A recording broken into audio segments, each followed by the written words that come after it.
Hello, everybody. This is Teen Title Talk with Erin. And Courtney, This is the podcast. where two librarians discuss two YA books every 2 weeks. Today, we'll be talking about At the Crossroads at Midnight by Abby Howard. And, Tell No Tales by Sam Maggs. but before we do that, we do want to just take a quick pulse check on libraries. It's spring. Things are feeling kind of like they might be looking up. How's your library, Cor? You guys open yet? We are open for appointments right now. Oh, yay!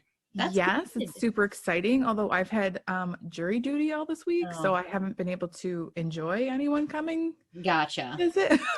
but next week, it's going to be great to see people again. It's really exciting. Oh yes, I remember when we first opened and one of the teens came in.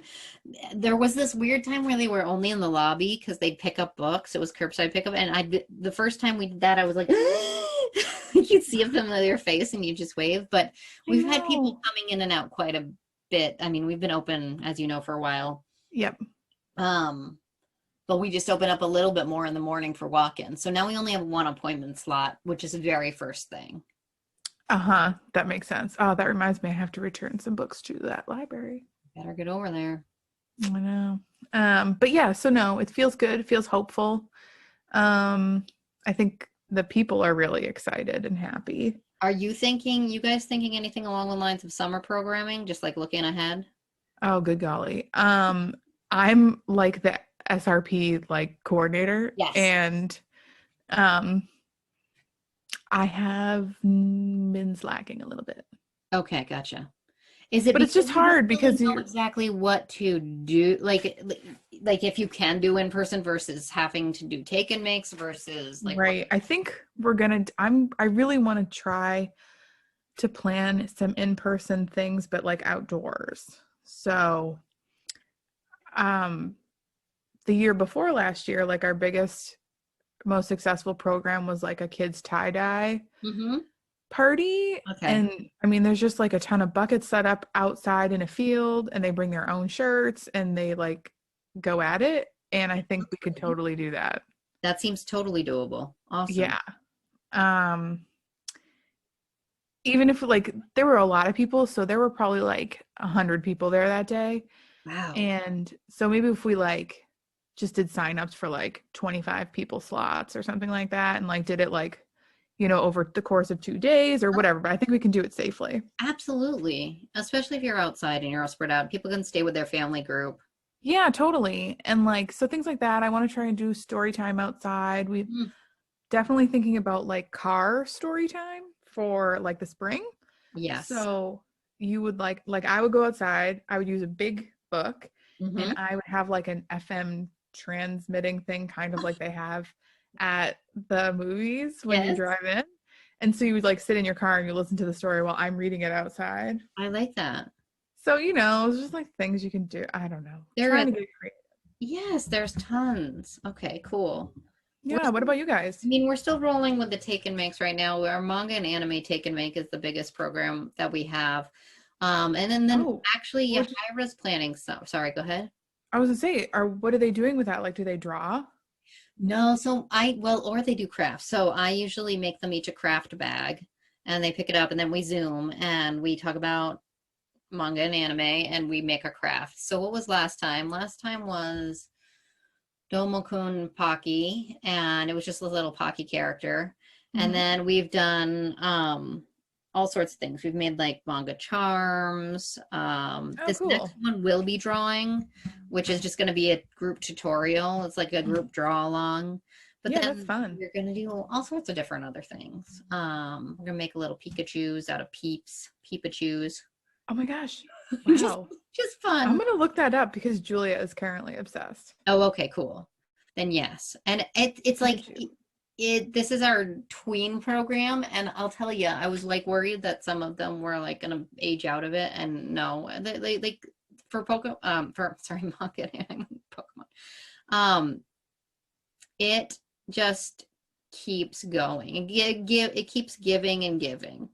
I need to read more of it to be a better reader's advisory person. Yeah, no, I'm terrible, and my collection is I feel like that's one of my major weak points. Like I'll definitely get manga and anime for people, and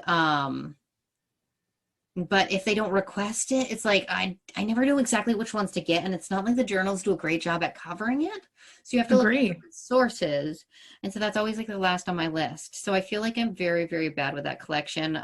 But I do regularly order the ones that we have that we're working on, and then I'll get like a new one, and then I'll order for that because you know how they go on and on. Yes. Yahaira though, who will be stepping in for summer read, as a, like the youth programming librarian, Mm-hmm.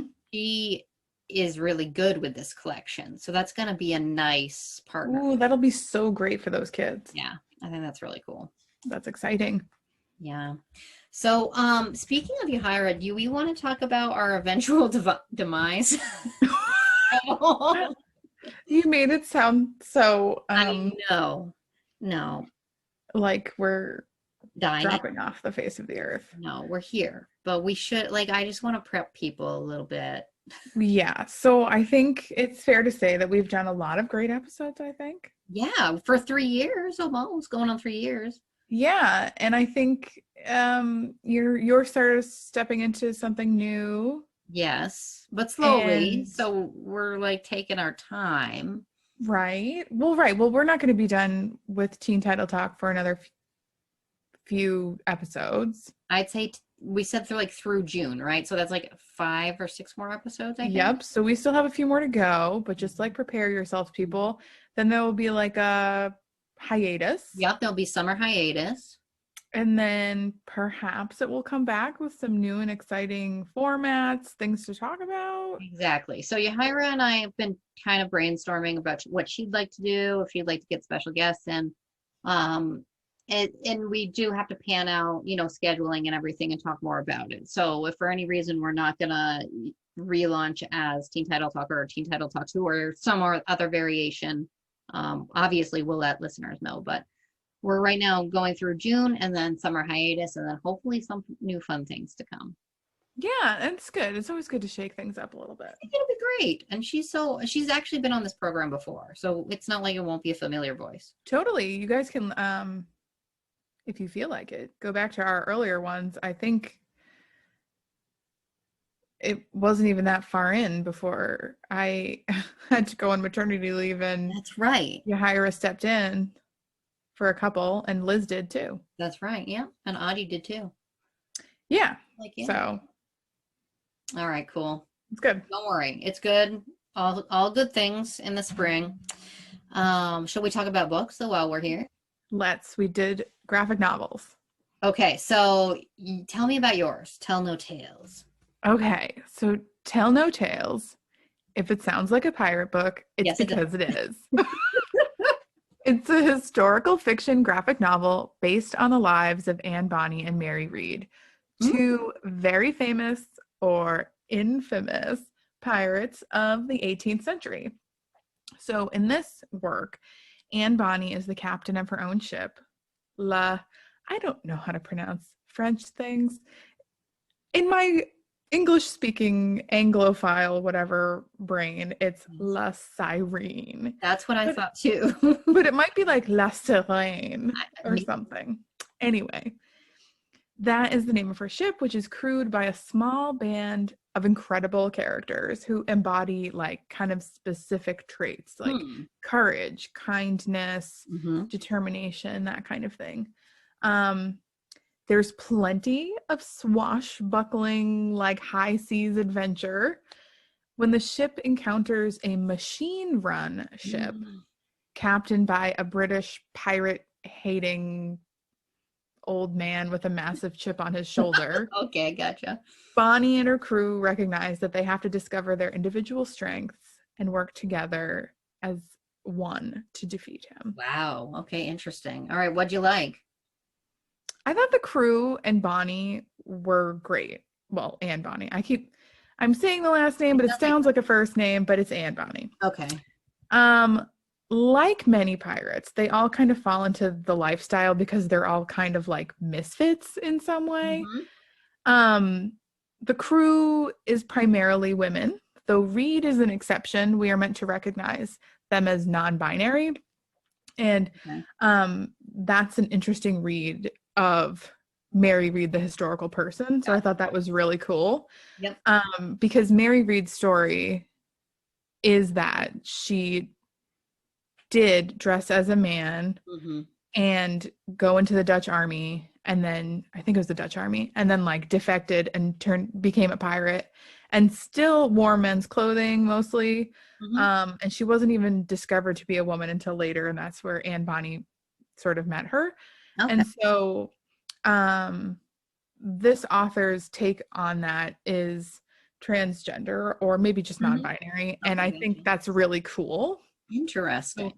So they go by Reed, and half of the crew are also people of color, which I think is really cool. Mm-hmm. And any discussion of piracy, the Southern Seas, the time period of 1715 to 1725, I didn't know this, but this is a note at the very end that Yeah. like the pirate time that we think of is really only about 10 years. Okay.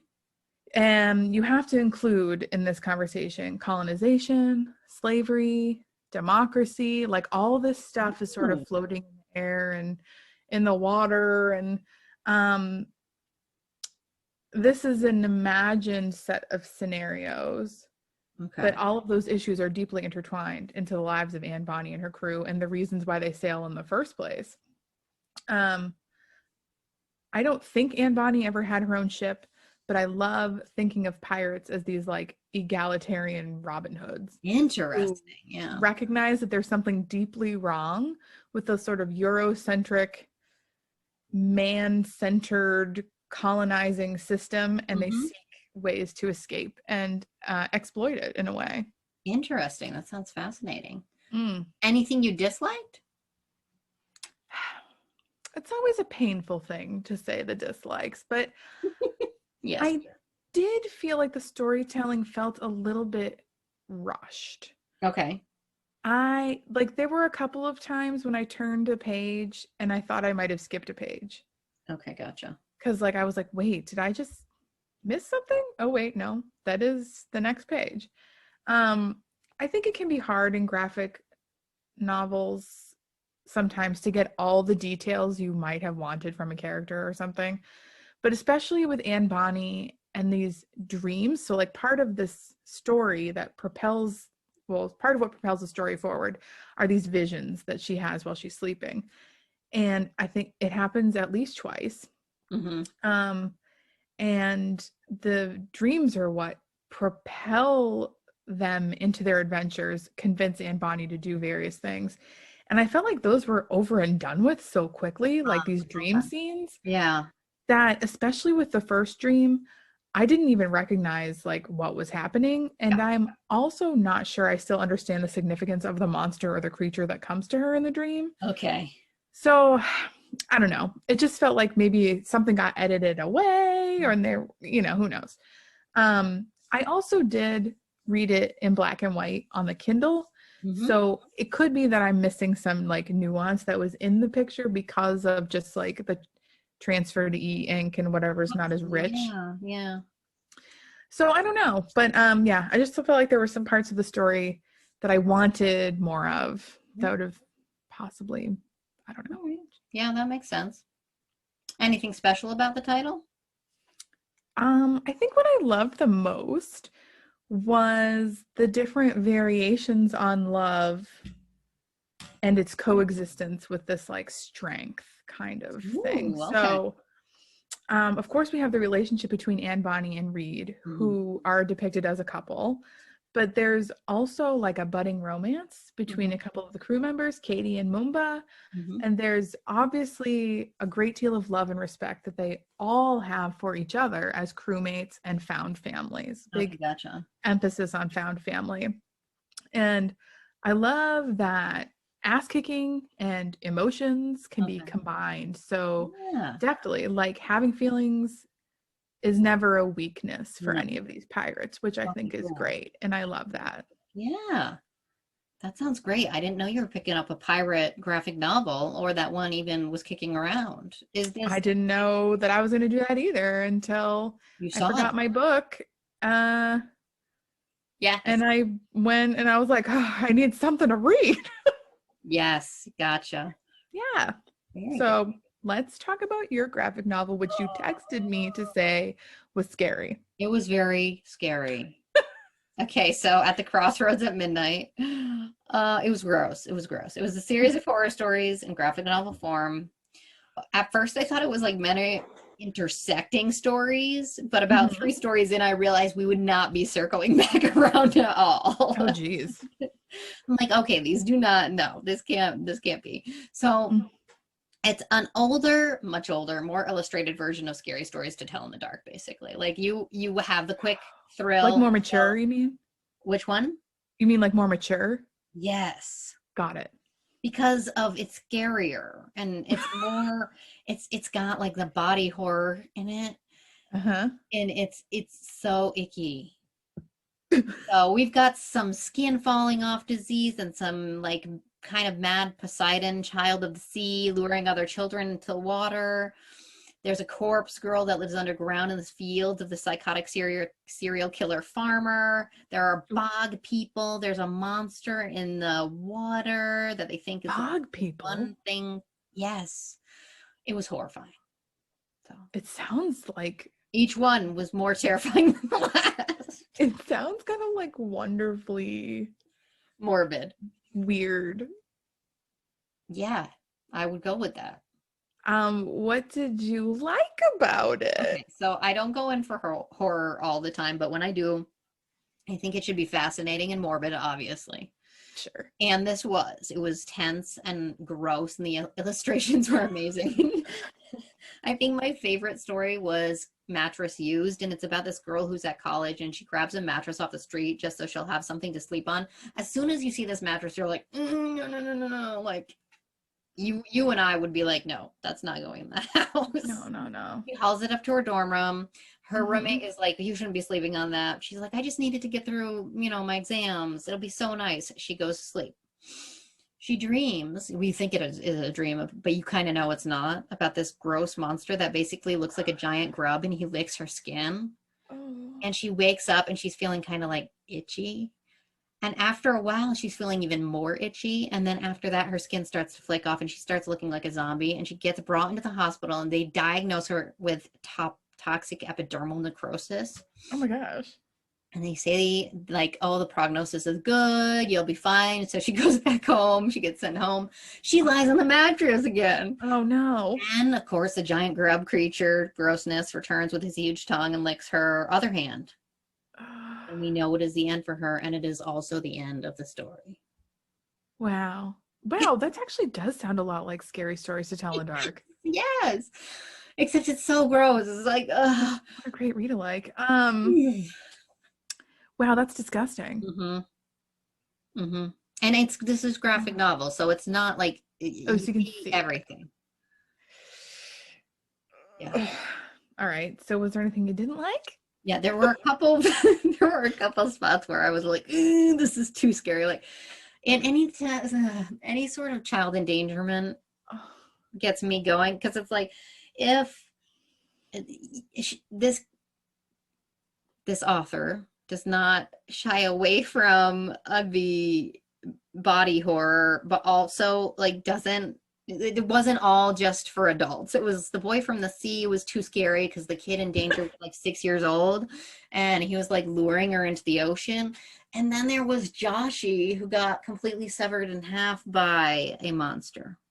And you see him get pulled. He was like out of the water. It's just half of him. Wait, how old is Joshy? He's littler, I think. Oh no. And you get to like him right away. Like, he's like cute little animated little guy. And you're like, oh no. And hoping the monster is really friendly. No. Oh, that's terrible. Yeah, it was rough. At that part, I was eating lunch and I was like, I had to stop. I was like, I can't read this right now. Oh, I would have loved it as like a 14-year-old. I know. Yes. Or even 16. Like, I think teens, it hits the mark for teens across the age group there. If they're okay with horror, which a lot are like, yeah, love horror, like totally morbid. The teen, what's it called? I think it's called Teen Librarian Toolbox or something, the blog on SLJ. Yeah.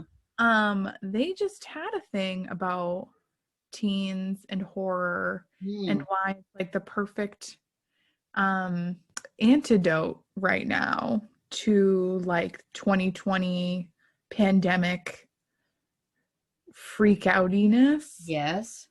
because it's like a safe way to play out your like fears and anxieties over like,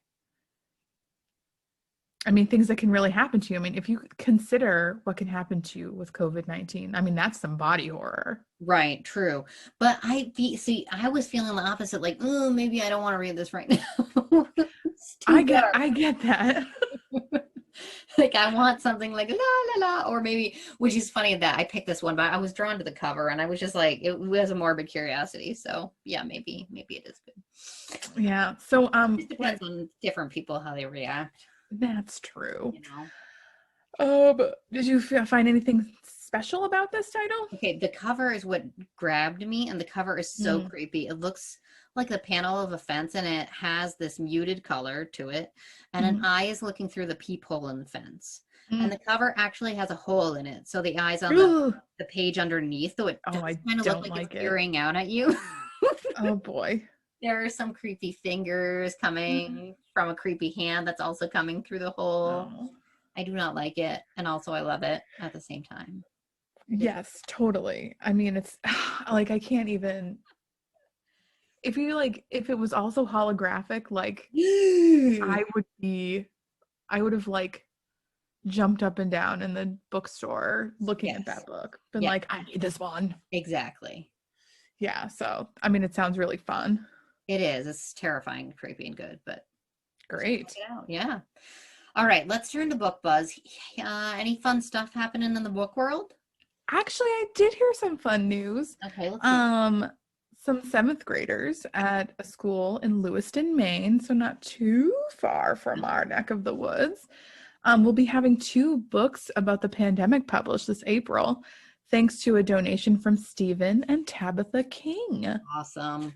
I know, they wrote the books with the help of their writing program volunteer, Gary Savage, and it's like, it didn't say in the article how long the books are, but I feel like they're decently long stories. That's really cool. Yeah, so I think that that's very cool, and I feel like probably for a lot of kids, writing has been a great outlet during this time. Yes, absolutely. And so it must be really rewarding to be able to see that come all tie up together, and that's coming in April. That's really cool, and yay for Stephen and Tabitha King. They're good.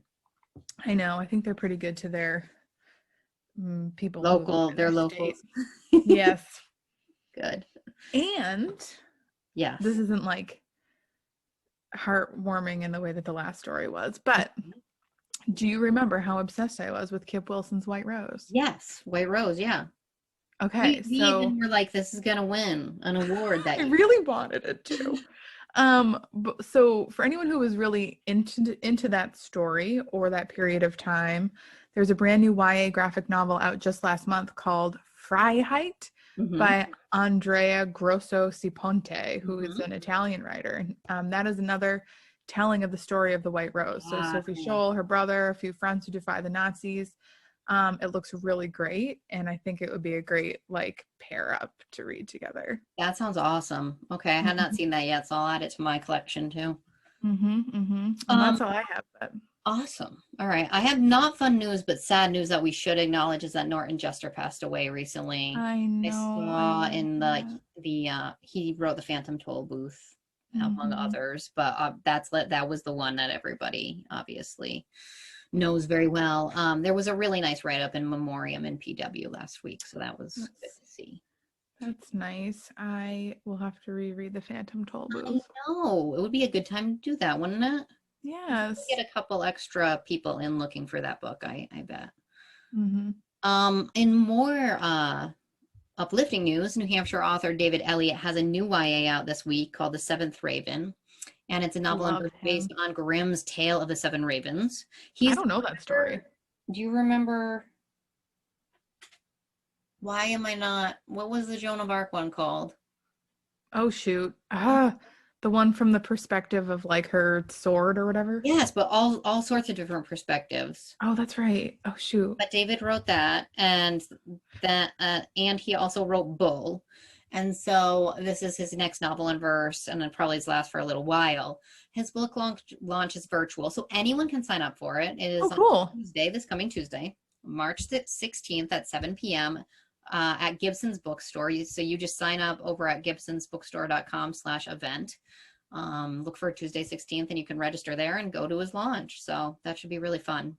Oh, that's super fun. It was Voices is the name of the book. Thank you. Voice. You're welcome. Like I can see the cover. It's shiny, blue and shiny. I forgot that I wanted to read that book. I'm adding it to my to be read. Oh, it's so good.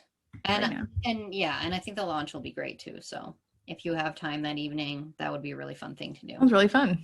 Looking ahead, there is an upcoming novel that I'm excited to fall in love with, and it's called Pride and Premeditation by Terza Price. It's pitched as perfect for fans of the Lady Janies and Stalking Jack the Ripper. The first book in the Jane Austen murder mystery series is a clever retelling of Pride and Prejudice that reimagines the iconic settings, characters, and romances in a thrilling and high-stakes whodunit. Whoa. Doesn't that sound fun?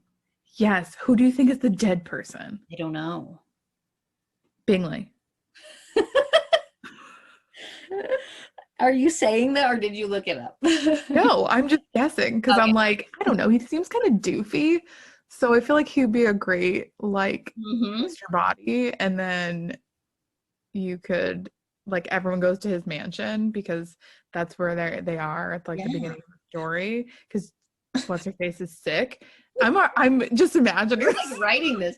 You won't have to wait too long to find out because it's out in April. So. Oh, well, obviously I can't wait. All right, that's a wrap on today's podcast. Did you know that you can now listen to us on Pandora? You can literally type Teen Title Talk into the search and we will come up right away. Thanks for Pandora for streaming podcasts. Of course, wherever you're listening, thanks so much for joining us. And don't forget to drop us a line at any time by emailing us at teentitletalk@gmail.com. Thank you for joining us for Teen Title Talk. This podcast is brought to you by the Derry Public Library and Derry-CAM, Derry Community Access Media, empowering independent voices. Wherever you're listening, if you enjoyed the podcast, please be sure to rate and review. Bye. Bye.